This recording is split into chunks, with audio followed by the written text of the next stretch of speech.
Welcome to today's Grow with Google session on how to make better business decisions with analytics. My name is Petia, Abdur, Razzaaq, and I'm coming to you live from my WeWork location in Harlem, New York. So if anybody is here from Harlem, hello. Today, we're going to discuss how you can make more strategic business decisions with the insights that you gain from Google Analytics, and hopefully many of you are already using the tool. Here's my contact information. Please don't hesitate to stay connected and stay in touch. Even after today's session, I've been having lots of great conversations with people that I've met through presenting at these GSC summits, and I totally look forward to them. Okay, so let's move on and set the stage. What this quote serves to show is that getting data these days is no longer a problem. Thankfully, we have access to big data, right? However, Google's opportunity is to take this huge amount of data and make it manageable for people who may not even have a very deep technical background. We needed to be able to interpret this data so that we can make informed decisions about our businesses. What we need to do is find the interconnections, patterns, themes, and build in context for genuine understanding. The ultimate goal when you're analyzing data is to provide actionable insight that you can use to prove or disprove a hypothesis about your business. What the quote serves to remind us, again, is that access to data, unlike, say, maybe 10, 20 years ago, is not a problem. What we need to do is focus on understanding what we can use this data to do to move our businesses forward. Here's a really quick outline of everything that we'll cover today. Don't be afraid to take notes. And again, if you have questions afterwards, just connect with me on LinkedIn and we can have a further chat. Okay, so let's start with a quick overview of why you should use Google Analytics. Now, ideally, your website should lead your visitors from one page of useful, keyword here, useful content until the next, until they finally convert. Google Analytics can help you to better understand your audience and the insights that their activity gives you so you can make more strategic business decisions and propel your business forward. Now, there are many types of reports that can help you to better understand how people found you and how they engaged with your website. So these are a few things that you should be making a note that you should be using this data to learn. You should be interested in which search terms and sources drive the most traffic. Understanding the demographic information of your most profitable customers, and your most profitable customers will be your repeat customers, actually, so that's something to make a note of. And understanding the kind of content that your audience is most interested in. You also will need to evaluate which channels drive the most conversions. Okay. So to start collecting basic data from your website or app, so Google Analytics can be used for both, you first need to either sign in or create a Google Analytics account. And you can do so by going to g.co/analytics. If you already have an account, you will just sign in. If you do not, you would click the button that says Start for free. Again, there's no cost to use this tool, and you can set up an account so that you can move forward. Now, I need to mention at this time that there are two versions of Google Analytics. If you already had Google Analytics set up prior to October 14th of 2020, your reports most likely will reflect the older version that was called Universal Analytics. If you set up Google Analytics after that date, or you're going to set it up for the first time after today's workshop, then you would have the newer version that's being called Google Analytics 4 or GA4. Please note, if you're a professional marketer, that GA4 is now the officially recommended version that we should be using as professionals. Now, once you create or sign into your Google Analytics dashboard, you will see links to a variety of reports. And I know that if you've never seen these reports before, they can be overwhelming. There's so much information. But what I would advise you to do is focus in on the reports that we covered today. And then over time, as you become more comfortable with the reports, you can then do some experimentation and get some, more in-depth data. So the default reports answer common reporting questions that you need the answers to. And as time goes on, you can customize them to fit the needs of your business. Now, the report snapshot that we're seeing together is displayed when you click Reports in the left navigation, and you can set an overview report to be a snapshot. At the right side of the report, there's a feature called Analytics Intelligence. Now, Analytics Intelligence uses machine learning to help you better understand and act on your data, and it also allows you to simplify the process for creating reports. For example, you can type in questions in plain English and get quick automated answers. For example, you may want to know which channel had the highest goal conversion rate. So you would just type that question in, and Analytics Intelligence will show you a list of channels ranked by conversion rate. Analytics Intelligence will get smarter over time as it learns the types of questions that you are interested in. Now, let's move on to how you can find the answers you're looking for from the data that you have access to. I want to introduce you to Eva and Ricky. Eva and Ricky are small business owners who sell apparel through their online store. Up until now, they have been making most of the big decisions for their business, either from gut instincts, which is not good, it's not a sustainable thing to do, or ad hoc feedback from their existing and past customers. However, they have decided to set up Google Analytics to get a better understanding of what is really working and what's not working so well. So they want to take the guessing out of this, right? They want to be able to analyze the data and make informed decisions from what is actually going on. Now, suppose they want to sell a new t shirt on their online store. Now, they experimented with new designs and really liked one of the prototypes and immediately decided to add it to their website. That good old fashioned gut instinct told them that this new design was destined to be a bestseller with their assumed, and remember I said assumed, target audience of females ages 35 to 44. Now, sometimes making decisions and gut instincts can work, but it's almost always better to base decisions and actions on data. Even decisions that seem to turn out well initially can be improved with the results of data to guide an informed strategy. Even Ricky can probably tell if their new design is selling or not selling based on sales. That's a key indicator, and they're not incorrect. But without data, they're missing out on a lot of potentially useful information. Worst of all, they can be making an incorrect assumption. If the new shirt wasn't selling, they may just assume that the new design was a flop and cut their prices. However, without collecting data, they can't really know what's happening and why that design didn't really sell. That's where Google Analytics can help. The data from the reports can help Eva and Ricky to learn more about their site visitors and what they're doing, as well as what they're not doing to help to make better decisions. So, how can they figure this out? And how could you do this for your own business? Start by outlining goals. Now, the goals for each business will be a little different, right? But the goals are the customer actions that you care the most about. What outcomes do you want? What do you need to improve? A common example, it could be, say, increasing traffic by 20%. And second, think about the questions you need to ask. What information do you need to know to achieve these business goals? The art of asking the right question can be elusive, but it's very important. And the questions that you ask should direct all energy for gathering data and insights for action. Asking the right question should always be a function of your own instinct combined with the knowledge of your business and your customer base, but the answers will always be found within the data. Here's a quick tip. The questions that we ask about our offline advertising campaigns are usually transferable into our online activities as well.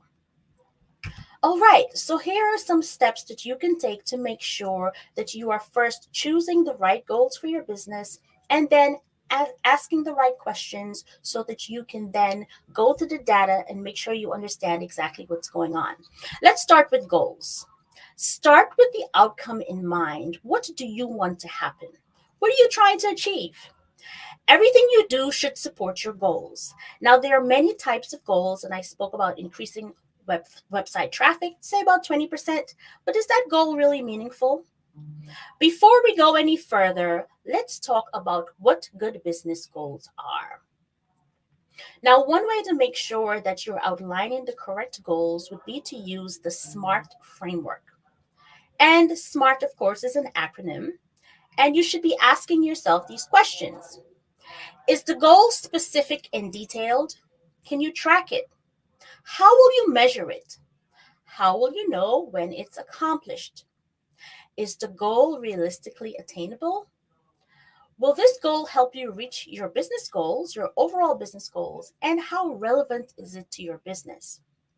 Last but not least, when do you want to achieve this goal? It is always very important to set a time frame. So here's an example of a goal that Eva and Ricky might set for their merchandise store to decrease shopping cart abandonment to less than 60% over the next quarter. Now they could use Google Analytics to find out how many users have been adding items to their cart over a period of time and compare that number to the total transactions during the same period and then calculate the cart abandonment rate. And what they found out when they did that, it was 65%. Yikes. To reach their goal, they might experiment with modifications to the checkout process. And what they need to do is that with each incremental change, they need to go back and review that shopping cart abandonment data to see the effect that the changes have. And hopefully, every time they make a change, the percentage drops. If they make a change and it increases, then again, you have to listen to the data and understand that whatever you're doing is not helping you to achieve your goal. What they might learn is that by simplifying the site or reducing the number of steps, or better yet, improving the load time for the web pages, they can start to see improvements over time and lower their abandonment rate. Now, that is just one simple example of how you can use Google Analytics to track and measure goals. Of course, your goals will depend on your individual business, and it doesn't always have to be actual purchases. Can be things like online orders if you have a restaurant, lead generation, user engagement, video views, downloads. It has to be, however, a goal that helps to move the needle forward for your business, and that's the key. So now that we have defined goals, we can consider what questions we need to ask to achieve them. Let's look at examples of questions to ask to help you to get the answers you need. The framework you see here represents the stages of a business's relationship with its customers. You need to ask these questions and use the corresponding answers to move customers through these stages. For reach, how are your customers finding you? You may be doing advertising. Is it through organic search, social media? Are you doing any kind of offline promotions? After they arrive, you need to engage them, right? Can they easily find what they're looking for? And if they can, then it's conversion time. And the goal here is to help your visitors complete important actions on your site. For example, in the case of Eva and Ricky, they need to buy those t-shirts, right? But if that's not the case, maybe they need to fill out a form, maybe they need to create a bulk order, maybe they need to sign up for a newsletter. Again, for every business, this will be different. Ultimately, you want to sustain a long-term relationship with your customers. It is 7 times more expensive to attract new customers than it is to have your customers return, to become repeat buyers. And those kinds of customers also become, I would say, raven fans for your business and refer people like themselves to you. And, one of the ways that you can work on your sustained programs. Some common things that people do are offering discounts for frequent buyers, reward programs, referral programs. Sometimes what we need to do is take off our small business owner hats and put on our customer hats and analyze how we are being targeted or marketed to by the brands that we support ourselves. Okay, again, if you set up Google Analytics before October 14th of last year, your reports will look a little different from the ones that I'm going to show you. So this is a list of the reports that you would be more familiar with. There were real-time reports, audience reports, acquisition reports, and behavior reports, and of course, your conversion reports. But let's take a look at some of the newer reports that are available in the newer version, which again is called Google Analytics 4. Starting with acquisition. These reports show data about how users arrive on your website or mobile app. Remember, this can also be used for mobile apps.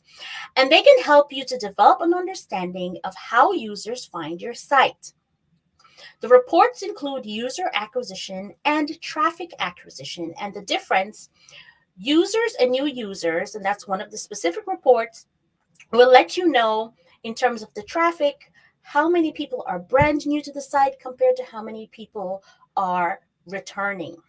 Traffic acquisition shows data about sessions, and the traffic dimensions like medium referring to channels. So for example, is it CPC, which would mean it's an ad, or the source, is it social media that they came from? Did they come from a newsletter that you sent? Did you do a guest post somewhere? Was it a video download that somehow led them to the video? All of this information is extremely important because you really need to hone in, right, on the various things that you're doing that are actually giving you measurable results. Then there's the engagement report. These reports help you measure user interactions on your website or app. Engagement includes more than page views. For example, you can measure when users check an account balance, scroll down a page slowly, and what this slow scrolling indicates, they're actually reading the content on the page, which is great.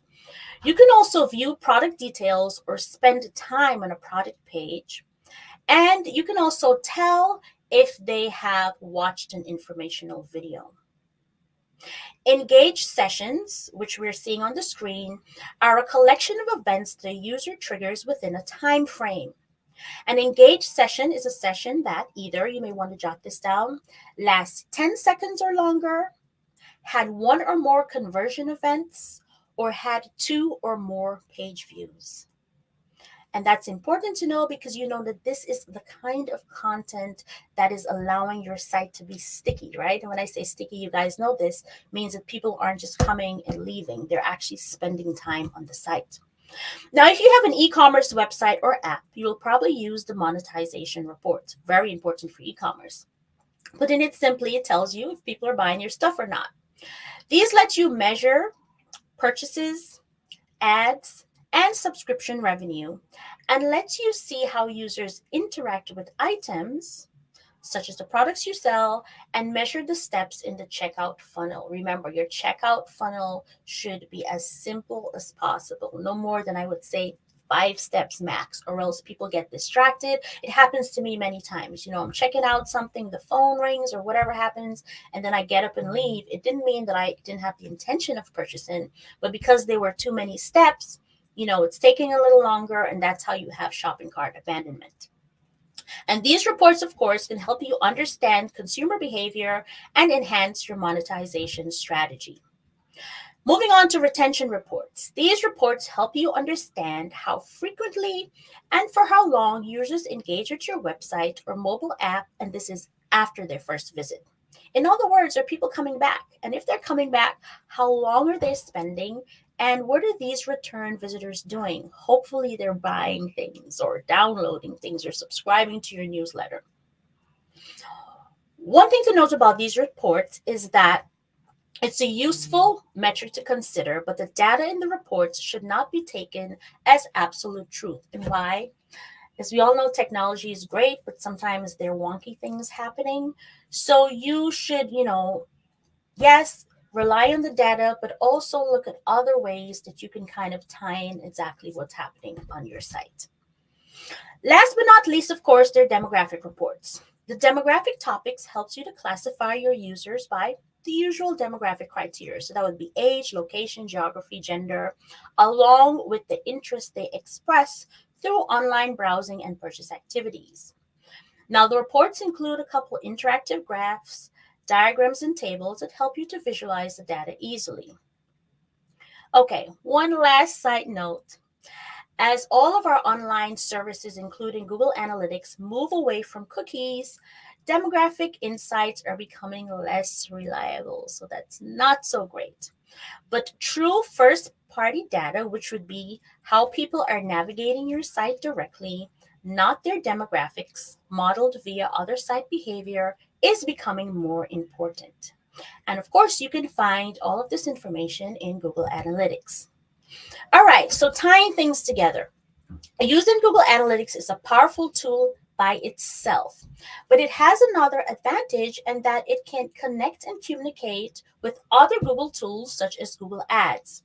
Now, this allows your Google Ad reports to benefit from the Google Analytics data if you choose to share it, and I highly recommend that you do. So why should you connect your analytics to your ads? And this is very common for people who have e-commerce types businesses. Here are 3 things that you should consider. First, you can learn what happens after users click on your ad. This helps you to better understand visitor behavior and specifically paid ad visitor behavior, because if you're paying for these people, you want to make sure that you're paying for the right people, right? Secondly, you can target specific users based on their previous behavior. This is a very effective marketing strategy.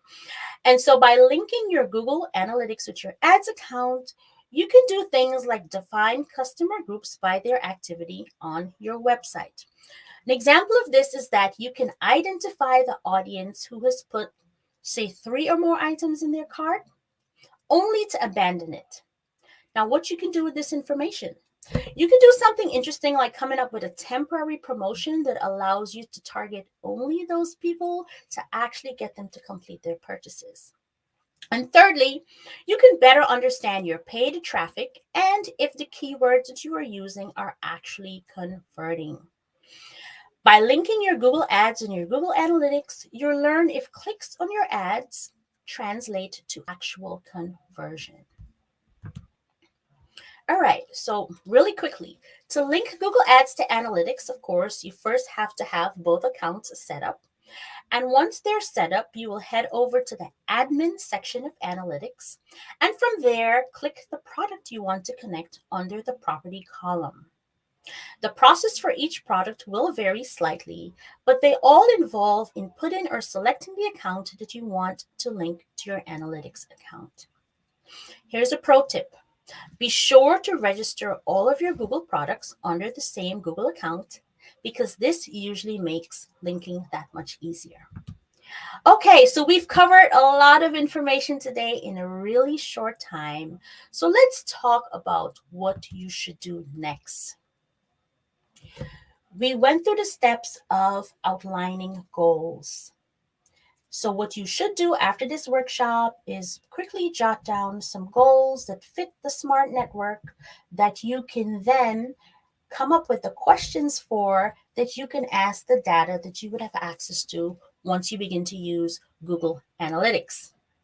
Remember to ask these questions based on the phases of your customer engagement, which would be reach, engage, convert, and sustain. And get really comfortable with understanding the insights and the answers to the questions that the data will give to you. So that is the official end of my mini workshop. And of course, to find out more information, you could always go to grow.google/small business to learn more about Google Analytics as well as the other Google digital tools. Okay, so that's the end of the mini workshop. Christina, I don't know if we have any time for some quick Q&A, or are we at time?